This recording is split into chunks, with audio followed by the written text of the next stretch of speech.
Donc, on va commencer par un petit rappel de cours par rapport aux listes doublement enchaînées. Alors, je vais commencer par faire un petit parallélisme entre liste doublement enchaînée et une liste chaînée. Okay.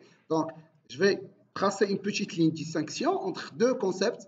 Alors, le premier concept, c'est ce qu'on vient déjà de voir, c'est liste simplement chaînée. Alors, c'est ça, une liste simplement chaînée, elle est là.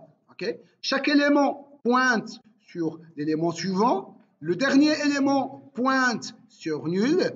Et la liste, il est identifié par le hit. Alors ça, c'est notre hit. Okay. La liste, elle est identifiée par le hit. Donc, la liste, qu'est-ce qu'elle contient? Elle contient principalement et simplement, alors, ça, la liste. Alors, vraiment, la liste, il contient le hit. Alors, éventuellement, on pourra ajouter un autre élément, à savoir la taille de la liste. Okay. Mais vu que dans les derniers exercices, on avait simplement on a été demandé de faire une méthode qui permet de calculer la size, c'est pour cela que je n'avais pas introduit la size comme étant un attribut. Okay. Mais bon, oubliez ça. Alors maintenant, avec les listes doublement enchaînées, c'est un petit peu différent. Comment ça marche? Elle est là, liste doublement enchaînée. Premier élément, deuxième élément, troisième élément. Et la liste doublement enchaînée, elle est identifiée par deux choses principalement. Alors, première chose, c'est le hit. Deuxième des choses, c'est le tail.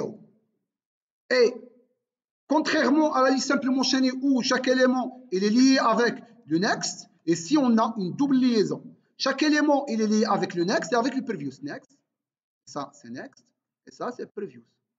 Sauf pour le hit et le tail, alors ça veut dire ici ça c'est le hit, alors il est lié avec nul. Ça c'est le previous. Okay. Mais bien évidemment, ça n'a pas de sens que tu me fais previous, next égale à nul. Ça n'a pas de sens de faire comme ça. Ça n'a pas de sens. Pourquoi? Parce que le nul, ça n'existe pas. Je n'ai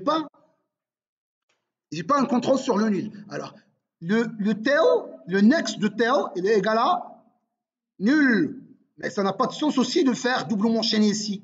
Ça n'a pas de sens de me dire le nul previous égale à tail. Pourquoi? Parce que je n'ai pas un contrôle sur le tail. Alors ici, alors ça s'appelle le hit. Alors ça s'appelle le tail. Alors ici, je vais écrire, ça c'est le tail. Alors cet élément-là. Alors la liste, elle est quoi? Elle est composée de trois choses.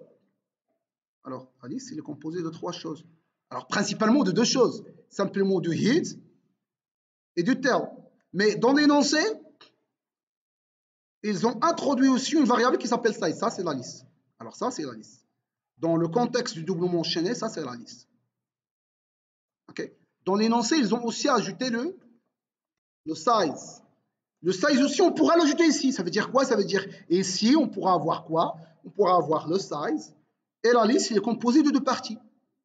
Mais dans l'énoncé, les premiers TP, on n'avait pas introduit cette notion de size, mais on pourra l'introduire. Donc, la liste, il est composée de deux parties, hit et size. Et si la liste, il est composée de trois parties, hit, size et le term.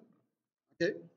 Donc, ça, alors, par rapport, si on veut faire des petits points, alors le petit point ici, chaque élément, chaque nœud, alors les nœuds, donc chaque nœud, il a quoi? Il a un élément sur le next, ok? Et chaque nœud, il a data plus le next, plus le data, ok? Alors, deuxième point, c'est que le dernier élément next de dernier élément, il est égal à quoi? Il est égal à nul. Quoi d'autre? Ça, c'est le deuxième élément. Et la liste, alors le dernier point, c'est que la liste, alors 3, la liste, elle est identifiée par le hit, éventuellement et optionnellement le size de la liste. C'est juste optionnel. Par contre ici, on a un nœud. Il contient quoi? Le next, le previous, plus data. Il contient trois choses ici. Alors, où est le nœud? Le nœud, il est là. C'est ça. Donc, le nœud, il est là.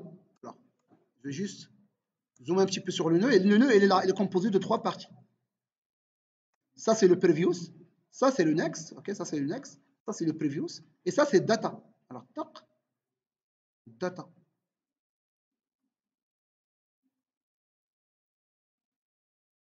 Et s'il y avait simplement deux parties, la partie next et la partie data. Ça, c'est le data. Et ça, c'est le next. OK. Data.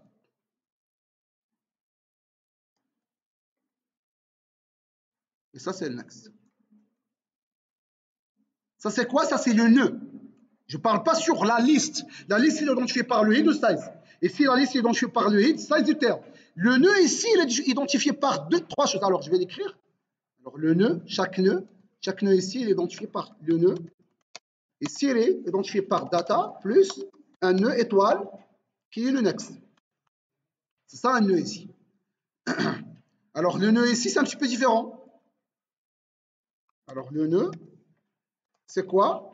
C'est du data plus c'est du nœud étoile next plus un nœud étoile previous.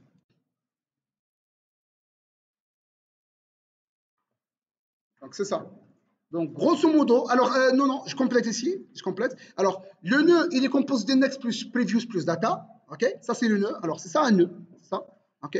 Ça, c'est le premier élément. Alors, le deuxième élément à mentionner, c'est que, alors, deuxième élément à mentionner, c'est que le next de head, c'est quoi? Plutôt le previous de head. Le previous de head, c'est quoi? C'est nul. Et le next de tail, c'est quoi? C'est quoi? C'est nul. OK? Ça, c'est la deuxième caractéristique d'une liste doublement enchaînée. Troisième caractéristique, c'est que la liste, elle est identifiée par quoi? Oui? Liste, il est identifié par le head, tail et le size. Sachant que le head, c'est quoi le head? C'est un nœud. Nœud étoile. Nœud étoile head plus nœud étoile size plus un int, nœud étoile tail plus un int size. OK? Et c'est la même chose. Et celui head, c'est un nœud étoile. Le size, c'est un int, bien évidemment, c'est la même chose. OK? Grosso modo, c'est ça le rappel de cours. OK?